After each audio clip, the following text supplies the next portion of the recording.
I have a tale to tell.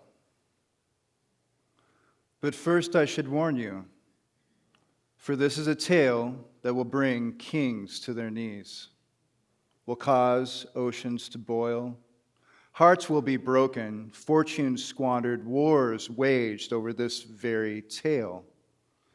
And this tale mainly consists of lullabies, butterflies, hummingbirds, fairy tales, waterfalls, rainbows, and shooting stars.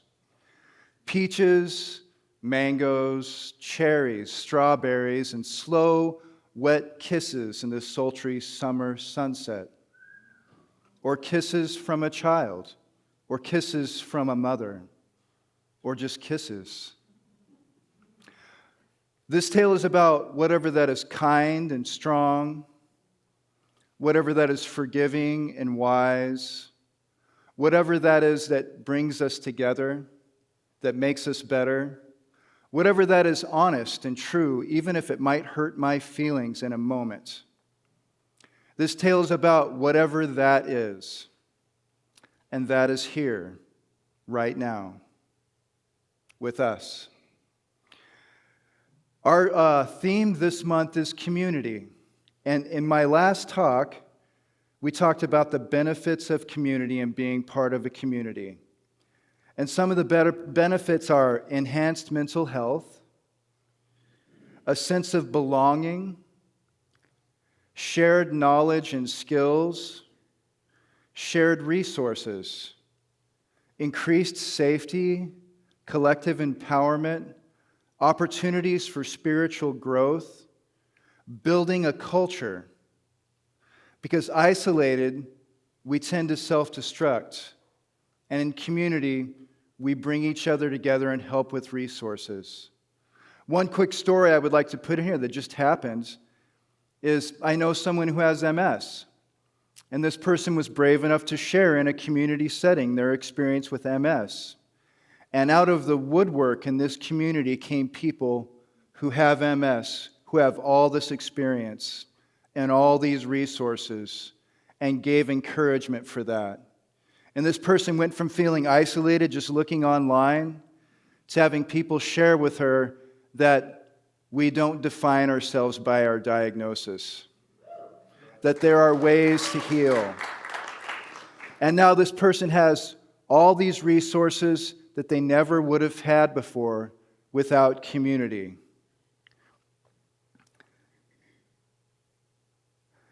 Community is like an ecosystem, and this perception of community started when I was in ministry school with a biological scientist who began to see how there are parallels in communities as there are in a biological entity. And one thing that they were really talking to us about as ministers, especially working with the board, is that in a community, you have your main volunteer leaders, you have your board of directors, and you have your minister. And those are what functions as an immune system within a community. One of the biggest parts about being a healthy cell in a system that's a biological system is all healthy cells have a nucleus. So these cells have their own nucleus, their own center, their own sense of selfhood. Cells that don't have a nucleus are like viruses and cancer cells. And they invited us to think about that as in a biological system as being like a community environment. The goal is in a community is to bring everyone up to speed with the idea of selfhood, the idea of personal sovereignty, that each one of us have a connection with our own divine nature, that each one of us have an idea of what we stand for, what our morals are, what our values are. If we don't know what our values are and our morals are and what we stand for, we're just lost in this world, trying to find a sense of belonging, glomming onto whatever we can find. And that's really what cancer cells and what virus cells are. You know, they'll glom onto whatever they can find and then feed off of that until they kill it. We see in our society so many people are lost and not knowing that a sense of sovereignty and a sense of purpose and a sense of giving are things to be valued. That the idea of finding our way home or refining our innocence or finding our purpose is not about looking out there, but to begin to look within here. And that for us as a community is what we promote.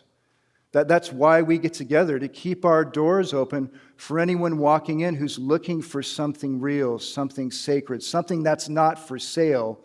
Our intention is to provide that here. And we do many workshops and many classes, and there are many beautiful, cherished jewels of human beings who've done the work, who've found their center, and all they want to do is give back. And we have a community that's seated with these people all throughout it. Something that's interesting in how a community is like an ecosystem is the symbolic nature of connection. Viewing human relationships as foundational to the individual, collective, and health. The community as a living system, moving beyond the definition of a group to understand the community as a dynamic, responsible entity that we get to be a part of and play a part in. Fostering resilience in leveraging feedback loops and interconnectedness to build long-term stability and adaptability.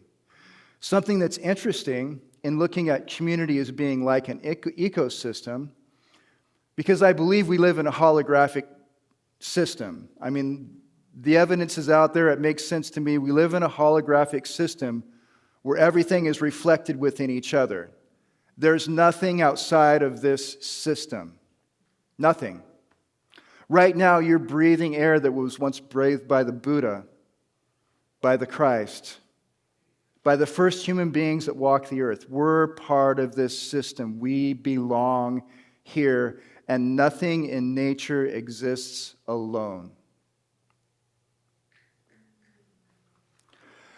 So in some of the material I read in preparation for this, it was the idea of giving feedback and receiving feedback. And we'll talk a little bit about this more, but it really struck me when I was in ministry school. In a healthy ecosystem, everything is constantly giving each other feedback. From the mycelium in the soil and the darkness beneath, to the roots of the trees and the bushes and the flora, to the insects and the fauna, there's a constant feedback loop that's happening uninhibitedly. Uninhibitedly. And when we were in ministry school and discussing this, we were talking about how do you accept healthy feedback? As a minister, I'm getting a lot of feedback. And even in a family system, you get a lot of feedback. It's not always positive. I can't begin to tell you how many things I got. You know, Billy, and it was just like so much feedback of everything I was doing wrong, but feedback's more about what we're doing wrong. And we talked about how to be open to accepting healthy feedback and how to be able to give healthy feedback. Because if we're in relationship with someone and we're not communicating about how we feel, how this made us feel, or giving compliments about what we appreciate and what we love, whatever that system is, whether it's environmental, biological, or in community, it starts to break down. It starts to break down when we can't honestly talk to each other. And all the benefits of community begin to cease. If we're not talking to each other, if we're not helping each other, if we're not offering help to each other, or being willing to accept help. Be willing to draw healthy boundaries. Drawing healthy boundaries is something I'm still a baby at. And being able to say, hey, I'm not comfortable with that. There's a brilliant man, his name's Dan Miller. I don't know if you've met him or know of him. He's Beth's husband. He's come here a couple of times. But he talked about the idea of creating an environment to give healthy feedback.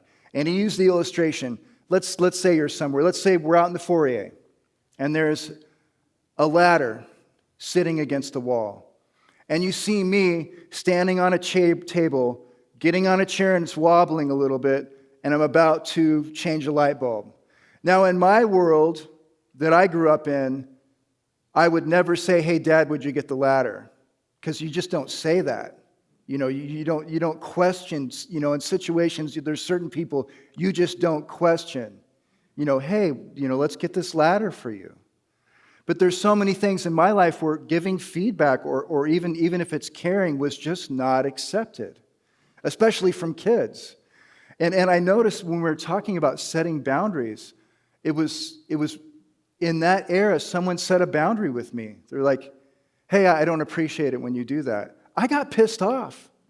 I'm like, I want to say, well, I don't appreciate this and I don't appreciate that. I had to really examine myself and being able to accept other people's boundaries because I didn't grow up in a family where boundaries were really accepted or learning to set a boundary or learning to express that or even like if someone sets a boundary with me, not taking that personally. To even talk about the idea of setting boundaries and communicating as something as being integral to having a healthy community was new to me.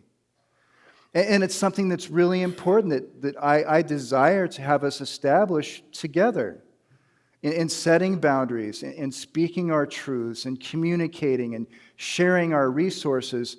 These are all ways that community becomes something that's vibrant, that's healthy, that helps us all grow to become something better, not only as a whole, but any random individual that comes in, that we're willing to share, that we see the value and participate in that. The ecosystem as an analogy. So in a biological concept, in the ecosystem, nutrients are being shared. One species exhaust is another species inhalation. There's no waste. Everyone's providing simply by living in it. And in a social environment, knowledge and resources are shared. We get to share knowledge in actual time and space of our personal experiences with each other. We get to see the value of being vulnerable. Being vulnerable not only in asking for help, in wearing clown suits like Stephen, to show everyone it's going to be okay, to be vulnerable in expressing our own truths and being received. I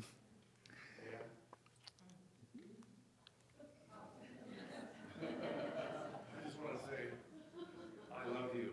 How could you help it? Right there.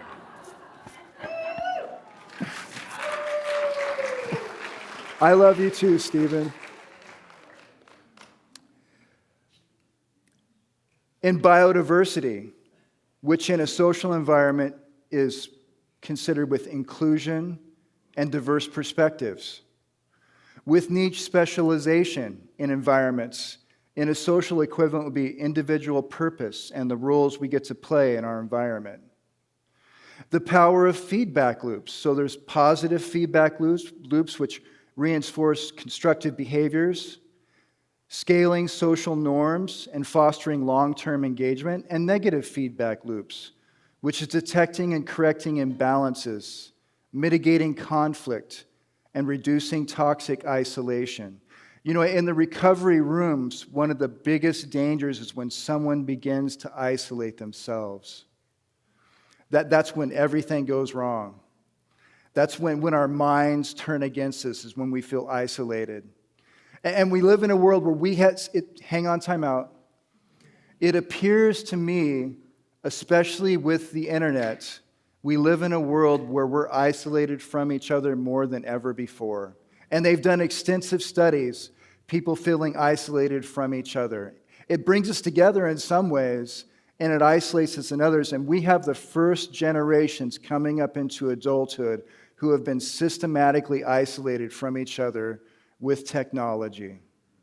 Just to see the beauty and the value of actually being in the presence of each other. To develop the confidence to actually look someone in the eye and talk to them. I remember I was in a workshop and I was asked to look someone in the eye. And we were doing a workshop. It was a Vedic workshop. It was trying to find what soul type you are. And I was supposed to just dance around this room and look someone in the eye. I had the hardest time looking someone in the eye, and holding someone's gaze was so hard. I felt naked, and I'm looking in there. I'm trying really hard. I'm looking. There's a soul in there. And I've done this practice enough, especially, when my wife and I first got together, we were practicing the holy moment together. And I don't know if you've heard of a holy moment, but it's where you sit in front of someone and you put your hands with theirs and you relax and you breathe and you just gaze into their eyes. It's a soul-opening experience. Sitting and having a conversation with someone and being honest-hearted and open. And it doesn't have to be heavy, just like being in someone's presence and seeing the value of being in someone's presence is soul-opening. So many of our societies, organizations, institutions, corporations exist in this world solely for the purpose of profit, power, and property. To have a community where we're here for something altruistic. The growth and benefit and healing of all of us is really a precious thing to behold.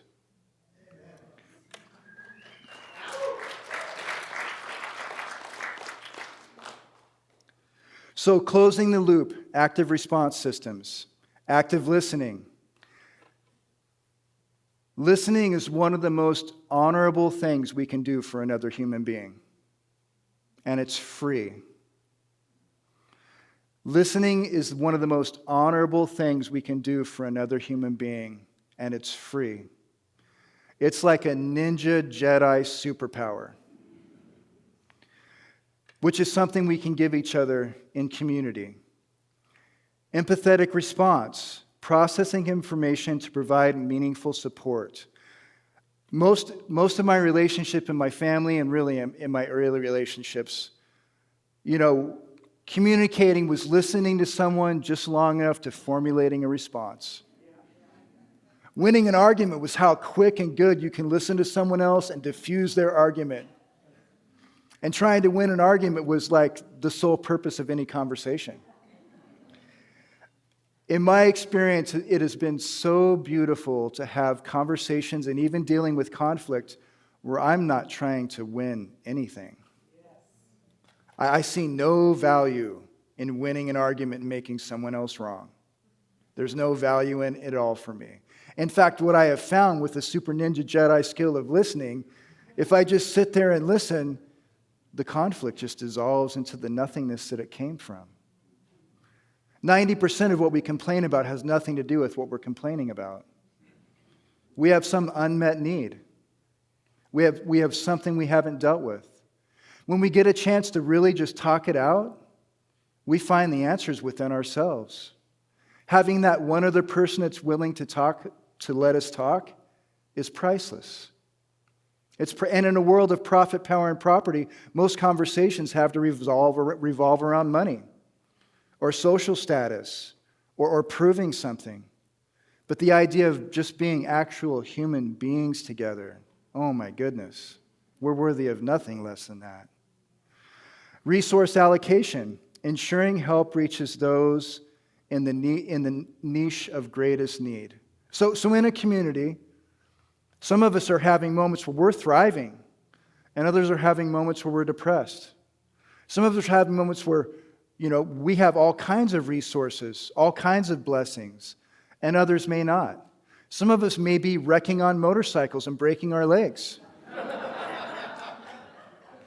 And with community, in that case, all Joanna has to do is get on and say, hey, I'm struggling here, and she gets a meal train provided to her.